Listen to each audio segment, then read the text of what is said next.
আসন্ন জাতীয় সংসদ নির্বাচনে সারা দেশে ৪২,৭৬১টি ভোট কেন্দ্র নির্ধারণ করেছে বাংলাদেশ নির্বাচন কমিশন।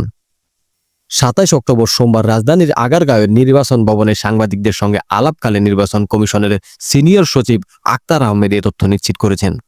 তিনি জানান, ৬৪ জেলায় ৩০০ সংসদীয় আসনে চূড়ান্তভাবে ৪২,৭৬১টি ভোট কেন্দ্র নির্ধারিত হয়েছে।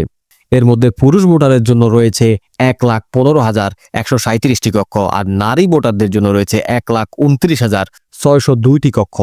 সব মিলিয়ে মোট ভোট কক্ষের সংখ্যা দাঁড়িয়েছে ২,৪৪,৬৪৯টি।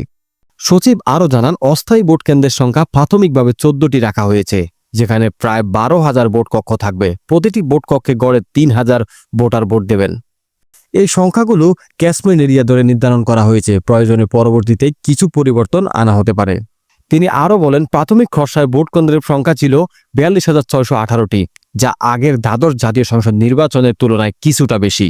তবে এবার ভোট কক্ষের সংখ্যা কিছু কমানো হয়েছে। দ্বাদশ সংসদ নির্বাচনে ভোট কক্ষের সংখ্যা ছিল ২,৬১,৫৬৪টি, যা এবার কমে দাঁড়িয়েছে ২,৪৪,৪৬৯টি। নির্বাচন কমিশন জানিয়েছে, ভোটারের সুবিধা, নিরাপত্তা ও সুষ্ঠু ভোট গ্রহণ নিশ্চিত করতে প্রতিটি কেন্দ্রে অবস্থান এবং কক্ষ বিন্যাস যাচাই করা হয়েছে।